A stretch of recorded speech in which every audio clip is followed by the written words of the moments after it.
ప్రభు నామానికే మహిమ కలుగునుగాక. కూడి వచ్చిన మీ అందరికీ, కర్మల ఆత్మీయ సహవాస సంఘ విశ్వాసులందరికీ మన ప్రభువును ఆయన ప్రియ కుమారుడునైన యేసుక్రీస్తు వారి శ్రేష్టమైన నామములో శుభములు మరియు అందరికీ వందనాలండి. హోషియా గ్రంథం మనం ధ్యానం చేసుకుందాం. మరి ఇంతవరకు దానియేలు గ్రంథాన్ని మనం ధ్యానం చేసుకున్నాం. హోషేయ గ్రంథాన్ని మనం ప్రారంభించుకుందాం. హోషేయ గ్రంథాన్ని గురించినటువంటి కొన్ని విషయాలు ముందుగా మనం ధ్యానం చేద్దాం. పరిశుద్ధ గ్రంథంలో యెషయా, యిర్మీయా, యెహెజ్కేలు, దానియేలు వీళ్ళని పెద్ద ప్రవక్తలు అన్నారు. హోషేయ, యోవేలు, ఆమోసు, ఓబద్యా, యోనా, మేకా, నహూము, హబక్కూకు, జెఫన్యా, హగ్గయి, జకర్యా, మలాకి ఈ 12 మందిని చిన్న ప్రవక్తలు అన్నారు. చిన్న ప్రవక్తల్లో ఈయన ఒకడు, హోషేయ. హోషేయ గ్రంథాన్ని గురించి ఒక్క మాటలో చెప్పాలని కొంతమంది భక్తులు చెప్పారు. టాట్ఫర్ట్ అనేటువంటి దైవజనుడు కూలిపోయిన కుటుంబాన్ని గూర్చిన ప్రవక్త అన్నాడు. హంగర్ అనేటువంటి ఆయన తప్పిపోయిన ప్రజల పట్ల ప్రభువుకున్న ప్రేమ అన్నాడు. క్యాంప్బెల్ మార్గ్ అనేటువంటి ఆయన దైవ హృదయము మరియు పరిశుద్ధత అన్నాడు. మరొక దైవజనుడు బలి, కనికరము అన్నాడు. ఈ గ్రంథ రచయిత హోషేయ. మొదటి అధ్యాయం 1-2 వచనాల్లో మనం చూస్తాం. బేయేరి కుమారుడైన హోషేయకు ప్రత్యక్షమైన యెహోవా వాక్కు. యెహోవా హోషేయ ద్వారా ఈ మాటలు సెలవిచ్చాను. రోమాపత్రికలో మనం చూస్తాం.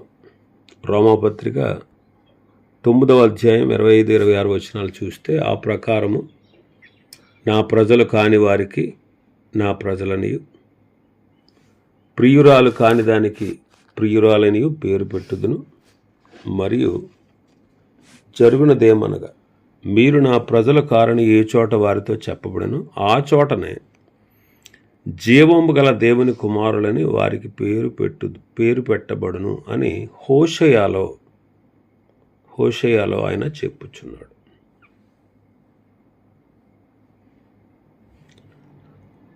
ఈ ప్రవక్త యొక్క చరిత్ర మనం చూస్తే,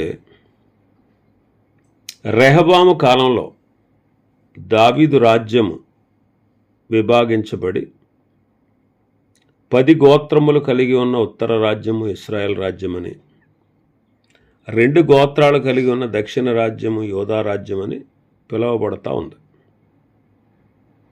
యోధాకు రాజధాని యెరూషలేము, ఇశ్రాయేలునకు రాజధాని షోమ్రోను. హోషేయ ఈ ఉత్తర రాజ్యంలో జన్మించి ఉత్తర రాజ్యానికి ప్రవక్తగా ఏర్పడ్డాడు. యోనా ఏమో ఉత్తర రాజ్యానికి చెందినవాడే, విదేశీ మిషనరీగా పనిచేశాడు. ఆమోసు అనేటువంటి ఆయన ఉత్తర రాజ్యానికి విదేశీ మిషనరీగా పనిచేశాడు. అంటే ఆమోసు దక్షిణ రాజ్యానికి చెందినవాడు. అయితే హోషేయ తన దేశంలోనే మిషనరీగా పనిచేశాడు. హోషేయ దాదాపు ఆమోసు తర్వాత మేకా కాలంలో ప్రవచించాడు. ఆమోసు ప్రవచనాలు మండుచున్న అగ్నిలాగా ఖండించేవిగా ఉండేవి. ఆమోసు ఉరిమునట్లు ప్రసంగించేవాడు. కానీ హోషేయ అవే సంగతులు సున్నితంగా మృదువుగా పలికాడు. అతడి ప్రవర్తన, ప్రవచనాలు, ప్రబోధాలు చాలా అద్భుతమైనవి. యెషయా, మేకా దక్షిణ రాజ్యములో ప్రవచిస్తూ ఉండగా హోషేయ, ఆమోసు ఉత్తర రాజ్యంలో ప్రకటిస్తూ ఉన్నారు. ఈ గ్రంథంలో 44 సార్లు ఇశ్రాయేలీలు అనే పదం కనబడుతుంది. ఇంకా 11:1 హోషేయ 11:1 మనం చూస్తే ఇశ్రాయేలు అని కనబడుతుంది. 3, 4, 5 వచనాల్లో చూస్తే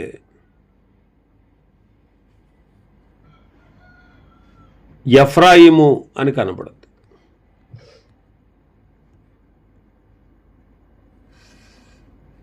కాబట్టి ఇశ్రాయేలు అనేటువంటి ఈ పదం 12 గోత్రాలకు సంబంధించిందే. కానీ 12వ అధ్యాయంలో చూస్తే 12వ అధ్యాయం 12వ వచనాన్ని మనం చూస్తే యాకోబు గురించి ప్రస్తావించబడుతుంది. మూల పురుషుడైన యాకోబును గురించి మాత్రమే ఇది రాయబడింది. మిగతా పదాలన్నీ కూడా ఇశ్రాయేలుల 10 గోత్రాలకు సూచిస్తూ ఉంది. ఎఫ్రాయిము అనే పేరు 37 సార్లు కనబడుతుంది. ఇది కూడా 10 గోత్రాల వారికి పెట్టబడిన సూచనప్రాయమైన పేరు. ఎఫ్రాయిము యోసేపు యొక్క 2వ కుమారుడు. అభివృద్ధి అని దీని అర్థం. అయినా ఎఫ్రాయిం 10 గోత్రాలకు సూచించి పెట్టబడిన పేరు అన్నమాట. యోదావారు అనే మాట 12 సార్లు మాత్రమే హోషేయలో చెప్పబడింది. హోషేయ అంటే అర్థం ఏంటంటే రక్షణ అని అర్థం. అతని తండ్రి పేరు బెయేరి. బెయోర్ అనగా నీటి బొగ్గ. బెయోర్ అనగా నీటి బొగ్గ అంటే బావికి చెందినవాడు అని అర్థం. దినవృత్తాంతాల మొదటి గ్రంథం 5వ అధ్యాయం 6వ వచనంలో రూబేనీయులకు పెద్ద అయిన బెయేరే కాదు, ఇతని భార్య హోషేయ భార్య గోమెరు 3 పిల్లలను కన్న తర్వాత తనను విడిచిపెట్టి పారిపోయింది.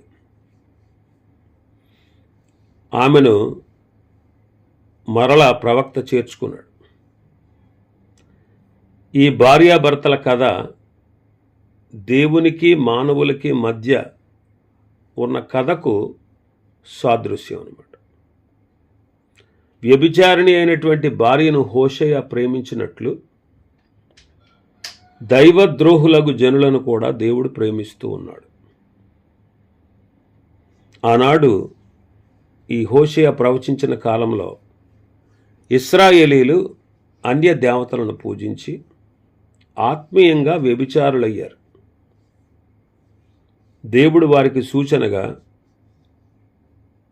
హోషేయతో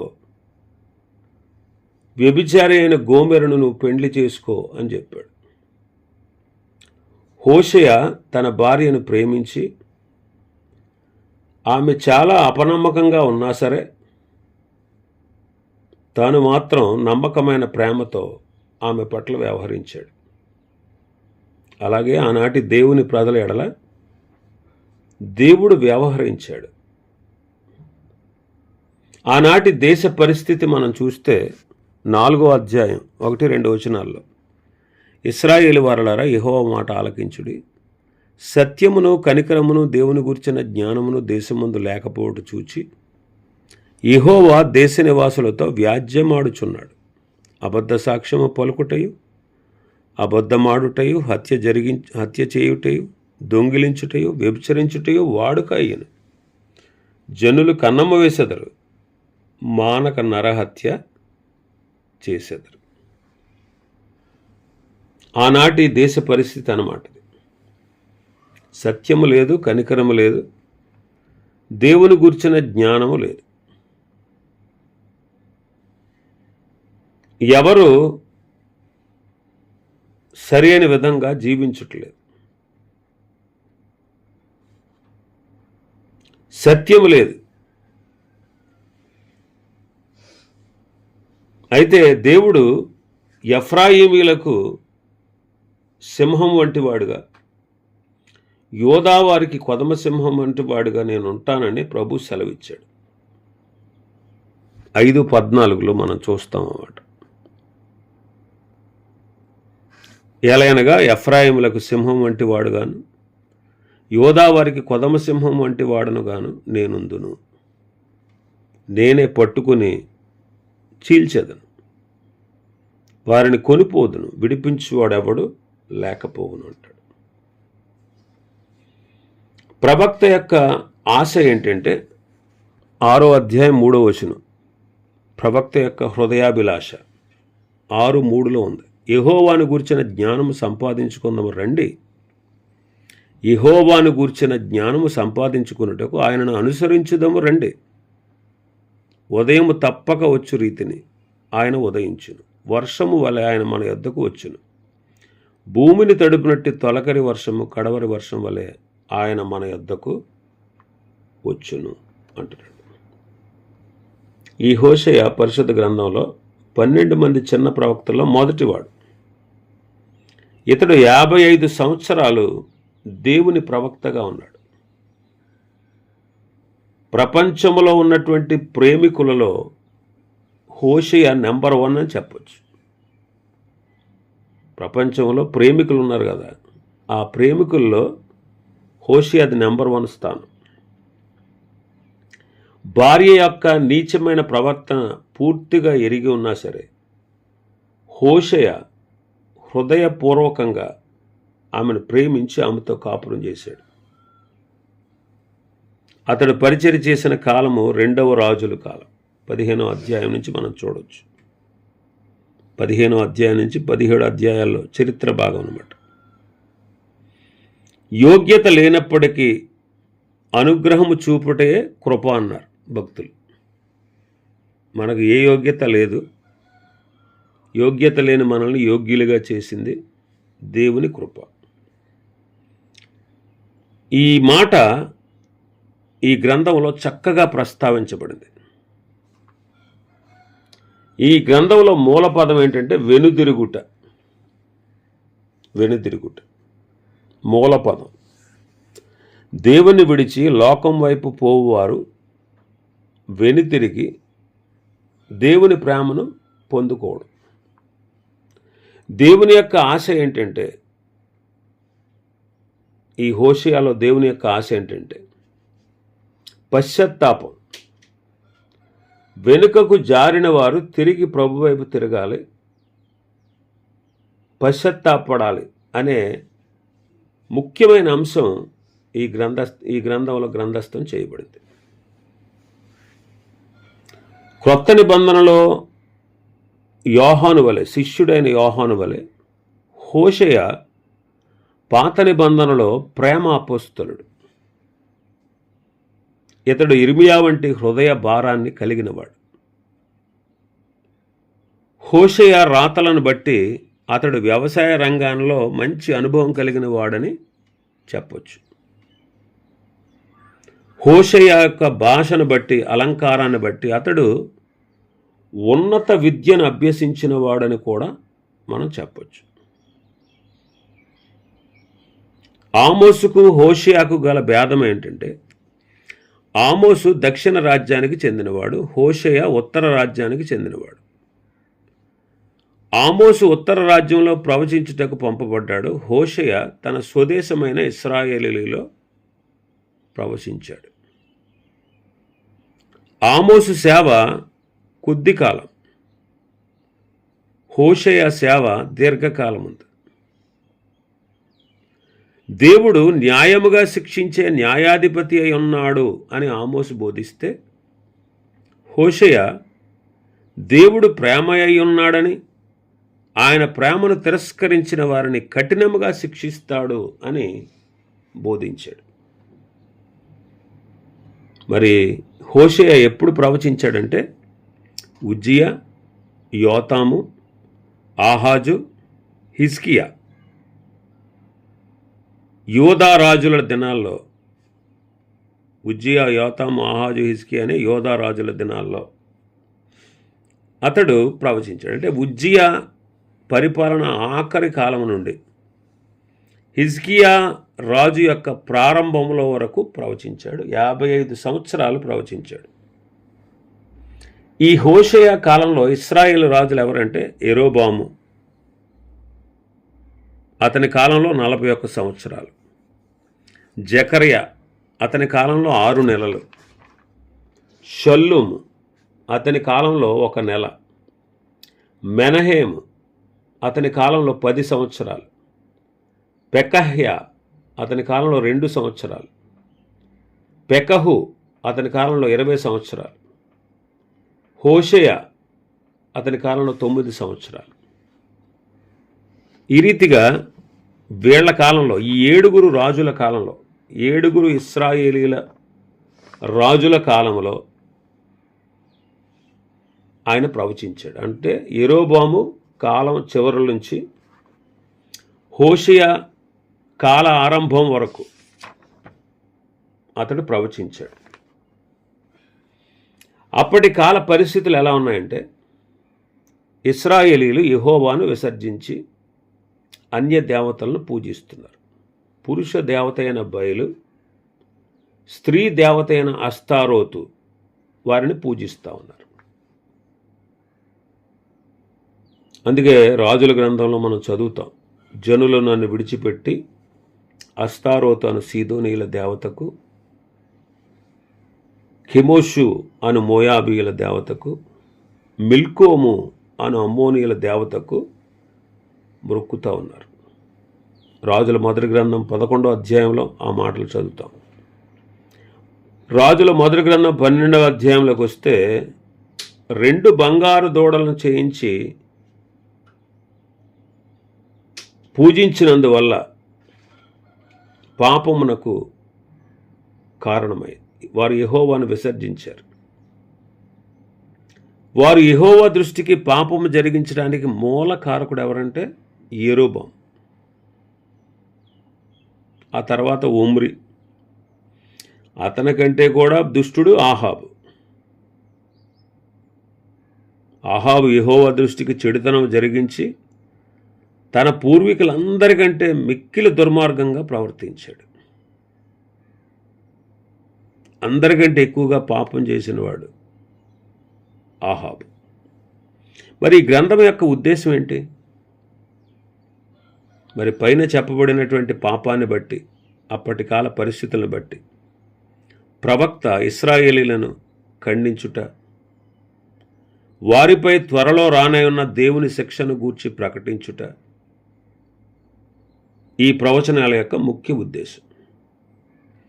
వారు చేసిన పాపములన్నిటిలో ఘోర పాపములు వారికి చూపి, అయినా సరే దేవుడు మిమ్మల్ని ప్రేమిస్తున్నాడు అనే విషయాన్ని వారికి తెలియపరిచి, ఆ ప్రేమను మీరు తృణీకరించిన వారుగా ఉన్నారు, అందువల్ల మీరు మీ తప్పిదాన్ని ఒప్పుకొని తిరిగి ప్రభు దగ్గరికి చేరండి, ప్రభువుని వెంబడించండి అని హోషేయ ఆ ఉద్దేశంతో ఈ గ్రంథంలో ప్రవచించాడు. హోషేయ కాలంలో పరిశుద్ధ స్థలాలు చెడిపోయినాయి. బేతేలు, యాకోబు స్తంభం మీద నూనె పోసి ఇది దేవుని మందిరమే కానీ వేరొకటి కాదు అన్న స్థలం, అక్కడ యెరోబాము అనేవాడు దూడను నిలిపాడు, ఒక బంగారు దూడను నిలిపాడు. హోషేయ ఆ దూడను ఖండించాడు. ఆ దూడతో చేసేటువంటి ఆ పాపాన్ని ఖండించాడు. అందుకే 10వ అధ్యాయం 15వ వచనంలో చదువుతాం, ఎలాగును మీరు చేసిన ఘోరమైన దుష్ట క్రియలను బట్టి బేతేలు మీకు నాశన కారణమగును అంటాడు. తర్వాత గిల్గాలు కూడా పాడైపోయింది. యెహోషువ కాలంలో గిల్గాలు అంటే చాలా మంచి స్థలం. ఇశ్రాయేలు సున్నతి పొంది ఐగుప్తు అవమానము దొర్లించబడిన స్థలం. గిల్గాలులో నుండే యెహోషువ కనాను 7 జాతుల వారిని జయించాడు. అందుకే 4:15లో మనం చూస్తే హోషే గ్రంథం 4వ అధ్యాయం 15వ వచనాన్ని మనం చూస్తే, ఇశ్రాయేలు నీవు వేశ్యవైతివి, అయినను యోధా ఆ పాపముల పాలు పొందకపోవునుగాక. గిల్గాలునకు పోవద్దు, బెతావెనునకు పోవద్దు, యెహోవా జీవము తోడని ప్రమాణము చేయవద్దు అంటాడు. ఎందుకంటే అక్కడికి పోవద్దని సెలవిచ్చాడు. ఎందుకంటే అక్కడ చెడుతనం ఉంది. ఇంకా 9, 15, 12, 11లో కూడా ఆ మాటలు చూడొచ్చు. తర్వాత మిస్పా, అది యెహోవా కనిపెట్టు స్థలం. ఆదికాండం 31లో చూస్తాం. సమూయేలు ప్రార్థించినటువంటి స్థలం మిస్పా. యెఫ్తా ప్రార్థించినటువంటి స్థలం మిస్పా. అది కూడా ప్రవక్త కాలమందు. ఈ ప్రవక్త కాలమందు పాపానికి ఉనికిపట్టయింది కాబట్టి హోషేయ మిస్పాను కూడా ఖండించాడు. 5వ అధ్యాయం 1వ వచనంలో చూస్తే, మీరు మిస్పా మీద ఉరిగాను తాబోరు మీద వలగాను ఉన్నారు గనుక మిమ్మును బట్టి ఈ తీర్పు జరుగును. తర్వాత తాబోరు, న్యాయాధిపతి అయిన బారాకు యుద్ధమునకు బయలుదేరిన స్థలం. క్రమేణా అక్కడ కూడా విగ్రహారాధన జొచ్చి దుష్కార్యాలు జరిగాయి కనుక ఆ చోటు కూడా నిషేధించబడిన చోటైంది. తర్వాత గిలాదు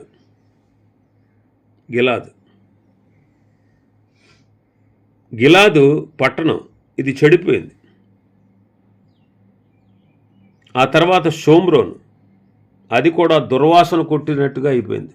7వ అధ్యాయంలో 1వ వచనం, నేను ఇశ్రాయేలు వారికి స్వస్థత కలుగజేయదలంచగా ఎఫ్రాయిము దోషమును షోమ్రోను చెడుతనమును బయలుపడుచున్నది. జనులు మోసము అభ్యాసము చేసెదరు, కొల్లగాండ్రై లోపలికి చొరబడుదురు, బందిపోటు దొంగలై బయట దోచుకుందరు. కాబట్టి గిలాదు అనే చోట 6వ అధ్యాయం 8వ వచనం చూస్తే, గిలాదు పాపాత్ముల పట్టణం ఆయన, అందులో నరహంతకుల అడుగు జాడలు కనబడతాయి. గిలాదు పాపాత్ముల పట్టణమైంది అంటున్నాడు. పాపాత్ముల పట్టణం 12:11లో హోషేయ గ్రంథం 12వ అధ్యాయం 11వ వచనంలో చూస్తే, నిజముగా గిలాదు చెడ్డది, అచ్చటివి వ్యర్థములు. గిల్గాలులో జనులు ఎడ్లను బలిగా అర్పించరు, వారి బలిపీఠంలో దున్నిన చేని గనిమల మీద రాళ్ల కుప్పల వలె ఉన్నవి. కాబట్టి గిలాదు కూడా చెడిపోయింది. తర్వాత బెతావెను, అది కూడా విగ్రహాలకు పుట్టిల్లైంది. 10వ అధ్యాయం 5వ వచనంలో చూస్తే, బెతావేనులో ఉన్న దూడ విషయమై షోమ్రోను నివాసులు భయపడతారు. అక్కడ కూడా ఒక దూడ ఉన్నట్టు మనం చూస్తున్నాం. విగ్రహారాధన విస్తరించిన కాలమందు ఈ హోషేయ జీవించాడు. అలాగే తన భార్య కూడా విగ్రహారాధన = వ్యభిచారం. ఇక్కడ చెప్పబడినటువంటి గోమెరు వ్యభిచారి, ఆమెను పెళ్లి చేసుకోమన్నాడు ఆయన. అంటే వ్యభిచారముతో వ్యభిచారానికి పోల్చాడు విగ్రహారాధనను. పరిశుద్ధ గ్రంథం వ్యభిచారమును విగ్రహారాధనతో పోల్చినట్టు మనం చూస్తాం. అయితే విగ్రహారాధికుడు అంటే వ్యభిచారి అయినటువంటి భార్య పట్ల హోషేయకు ప్రేమ తగ్గిపోయిందా? లేదు, అంతకంతకు వర్ధిల్లి ఆమెను ఎంతగానో ప్రేమించాడు. అలాగే ఆనాటి కాలంలో ఉన్నటువంటి ఇశ్రాయేలీల యొక్క పాపాన్ని వారికి తెలియజేశాడు. దేవుడు చెడిపోయిన తన పిల్లలను హేళనగా కొన్ని పేర్లతో పిలిచాడు ఇక్కడ ఈ గ్రంథంలో. కొన్ని పేర్లు హేళనగా అన్నమాట. ఒకటి, మొండితనము చూపినట్టు పెయ్యి, ఎవరు త్రిప్పివేయని అప్పం, బుద్ధి లేని పిరికి గుండె గల గొవ్వ, అడవి గార్ధబం, విస్తారముగా వ్యాపించిన ద్రాక్ష చెట్టు. ఈ మాటలన్నీ మనం ఈ గ్రంథంలో చూస్తాం. 4వ అధ్యాయం 16వ వచనం, 10వ అధ్యాయం 11వ వచనం, 7వ అధ్యాయం 8వ వచనం, 7వ అధ్యాయం 11వ వచనం, 8వ అధ్యాయం 9వ వచనం, 10వ అధ్యాయం 1వ వచనం. ఈ వచనాలన్నీ చూస్తే వారు విస్తారముగా వ్యాపించిన ద్రాక్ష చెట్టు అంటే సారము లేదు, ఫలాలు లేవు, కానీ పెరిగిపోయింది అలాంటి ద్రాక్ష చెట్టు.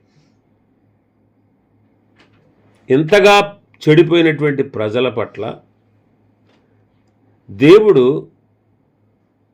తాను సమీప బంధుత్వాన్ని పెట్టుకొని ఈ ప్రవక్త ద్వారా వారిని పలకరించాడు. ఆయన ప్రేమ ఎంత గొప్పదో చూడండి.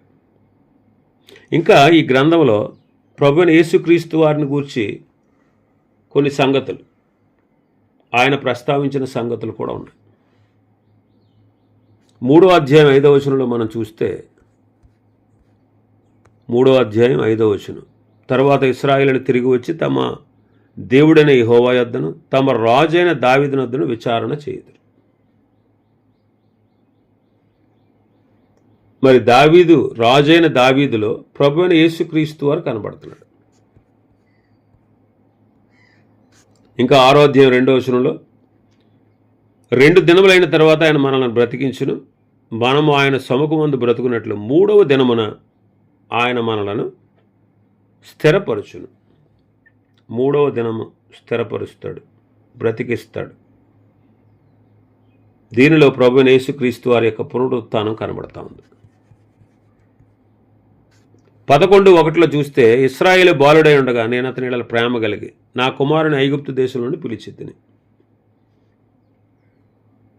ప్రభువైన యేసుక్రీస్తు వారు దేవుని కుమారుడని పిలువబడ్డారు. మత్తయి సువార్త 2:15లో ఆయన ఐగుప్తుకు తీసుకుపోబడ్డాడు చిన్నతనంలో.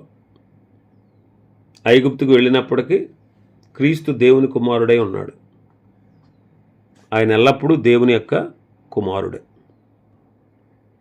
ఇంకా మనం చూస్తే 13:14 హోషేయ, అయినను పాతాళ వశంలో నుండి నేను వారిని విమోచింతును, మృత్యువు నుండి వారిని రక్షించును. ఓ మరణమా నీ విజయం ఎక్కడా, ఓ మరణమా నీ ముల్లెక్కడా.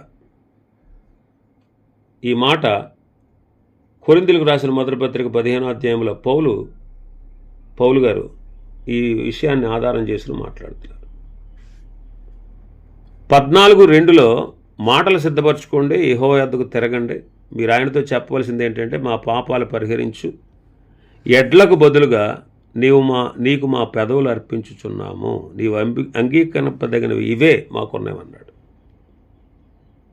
ఈ వాక్యం హెబ్రీ పత్రిక 13:15లో చెప్పబడిన యెహోవా ఫలానికి సరిపోద్ది.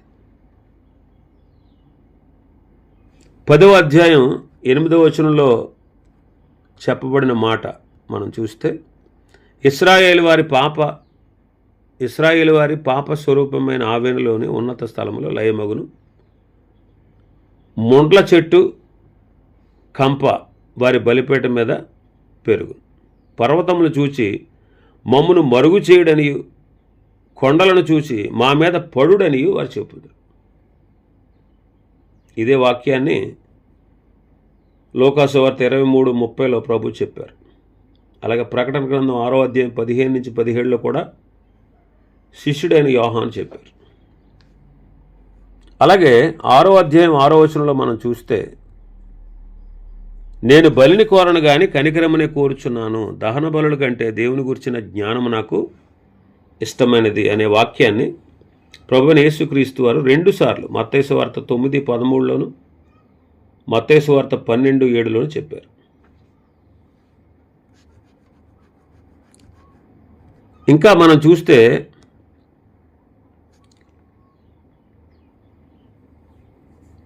10వ మొదటి అధ్యాయం 10వ వచనం.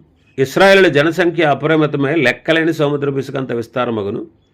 ఏ స్థలమందు మీరు నా జనులు కారన్న మాట జనులు వారితో చెప్పుదురో ఆ స్థలముననే మీరు జీవము గల దేవుని కుమారులై ఉన్నారని వారితో చెప్పుదురు. ఈ మాటలు రోమాపత్రిక 9వ అధ్యాయం 25-26లో, పేతురు మొదటి పత్రిక 2వ అధ్యాయం 10వ వచనంలో చెప్పబడ్డాయి. కాబట్టి ఆ తర్వాత 2వ అధ్యాయం 18వ వచనంలో మనం చూస్తే, 2వ అధ్యాయం 18వ వచనం, ఆ దినంలో నేను నా జనుల పక్షముగా భూజంతువులతోనూ ఆకాశ పక్షులతోనూ నేలన ప్రాకు జంతువులతోనూ నిబంధన చేయుదును. విల్లును ఖడ్గమును యుద్ధమును దేశంలో ఉండకుండా మాన్పించి వారిని నిర్భయముగా నివసింపచేసేదను. ఇదే విషయాన్ని రోమాపత్రిక 8వ అధ్యాయంలో మనం చదువుతాం. రోమాపత్రిక 8వ అధ్యాయం 18 నుంచి, మరణాల ప్రత్యక్షము కాబోవు మహిమ ఎదుట ఇప్పటి కాలపు శ్రమలు ఎనదగినవి కాదని ఎంచుచున్నాము. దేవుని కుమారుల ప్రత్యక్షత కొరకు సృష్టి మిగిలిన ఆశతో తేరుచూచుచు కనిపెట్టుచున్నది. ఎలాగనగా సృష్టి నాశనమునకు లోనైన దాస్యముల నుండి విడిపింపబడి దేవుని పిల్లలు పొందబోవు మహిమ గల స్వాతంత్రము పొందుతున్న నిరీక్షణ గలదై స్వేచ్ఛగా కాక దానిని లోపరిచిన వారి మూలముగా వ్యర్థపరచబడింది. సృష్టి యావత్తు ఇదివరకు ఏకగ్రీవముగా మూలుగుచు ప్రసవ వేదన పడుచున్నదని ఎరుగుదుము. కాబట్టి ఇక్కడ వివరించున్నటువంటి జీవరాశి, ఈ జీవకోటి విడుదలకు ఈ అంశం దేటిగా ఉంది. కాబట్టి ఎంతగా హోషేయ దూరదృష్టి కలిగిన వాడే జరగబో క్రీస్తు రాకడను, ఆయన పునరుత్థానాన్ని, రెండవ రాకడను, ఆయన రాజ్య పరిపాలనను, ఇశ్రాయేలులకు జరగబో విమోచనను, జీవరాశులకు కలగబోయే విడుదలను ప్రస్తావించగలిగాడు. అందుకు దేవునికి స్తోత్రం. మరి ఈ గ్రంథంలో మూలవాక్యం ఏంటంటే 4వ అధ్యాయం. ఈ గ్రంథంలో మూలవాక్యం 4వ అధ్యాయం 1-2 వచనాలు. ఈ గ్రంథం యొక్క విభజన మనం చూస్తే మొదటి అధ్యాయం పరిచయం అన్నమాట, హోషేయ పరిచయం. 2-3 అధ్యాయాలు ఇశ్రాయేలుల అవిశ్వాస్యత. 4వ అధ్యాయం నుంచి 7వ అధ్యాయం వరకు నైతిక క్షీణత. 7వ అధ్యాయం నుంచి 8వ అధ్యాయం వరకు రాజకీయ క్షీణత. 10వ అధ్యాయం వరకు. 11వ అధ్యాయం ప్రభు యొక్క ప్రేమ. 12-13 అధ్యాయాలు దేవుని యొక్క కోపం. 14వ అధ్యాయం పశ్చాత్తాపడుటకై ఆహ్వానం. ఈ రీతిగా ఈ గ్రంథాన్ని మనం విభజించవచ్చు. మరొక విధంగా చెప్పాలంటే మొదటి 13 అధ్యాయాలు ఇశ్రాయేలు యొక్క పాపము, దేవుని యొక్క శిక్ష. 14వ అధ్యాయం ఇశ్రాయేలు యొక్క విమోచన. మరొక విధంగా చెప్పాలంటే విశ్వాసఘాతుకురాలైన భార్య, మొదటి అధ్యాయం నుంచి 3వ అధ్యాయం 5వ వచనం వరకు. అలాగే ప్రజలలో వ్యాపించినటువంటి పాపం, 4వ అధ్యాయం నుంచి 13వ అధ్యాయం వరకు. ఆఖరికి కలగబో ఇశ్రాయేలు యొక్క ఆశీర్వాదము, మహిమ, 13:9 నుంచి 14వ అధ్యాయం వరకు మనం చూడవచ్చు. చిన్న ప్రవక్తల గ్రంథము అని పాత నిబంధనలో చివరి 12 మంది ప్రవక్తలను గురించి ఈ పుస్తకాలు ఇవ్వబడ్డాయి. అవి మీకు చెప్పాను కదా, హోషేయ, యోవేలు, ఆమోసు, ఓబద్యా, యోనా, మేకా, నహూము, హబక్కూకు, జెఫన్యా, హగ్గై, జకర్యా, మలాకి. ఈ పుస్తకాలు చిన్న పుస్తకాలు. అంటే టెక్స్ట్గా చూస్తే, అంటే రాత ప్రకారం చూస్తే చిన్న పుస్తకాలు కాబట్టి చిన్న ప్రవక్తలు అని పేరు వచ్చింది. కానీ అధికార విషయంలోనూ ఇతర విషయాల్లోనూ ఈ ప్రవచనాలు పెద్ద ప్రవక్తలను ఎవరైతే పిలువబడుతున్నారో, యెషయా, ఇర్మియా, యెహెజ్కేలు, దానియేలు, వారికంటే ఏమాత్రము తక్కువైనవి కాదు. కాబట్టి అందుకు చిన్న ప్రవక్తలు అంటే చిన్న పుస్తకాలు కాబట్టి, తక్కువ సమాచారము రాసిన పుస్తకాలు కాబట్టి వారిని చిన్న ప్రవక్తలు అన్నారు. ఇదండి ఈ గ్రంథం యొక్క ఉపోద్ఘాతం. రేపటి నుంచి అధ్యాయాల వారీగా మనం ధ్యానం చేసుకుందాం. దేవుడి వాక్యాన్ని మన వెనుకడిలో ఆశీర్వదించునుగాక. ఆమేన్.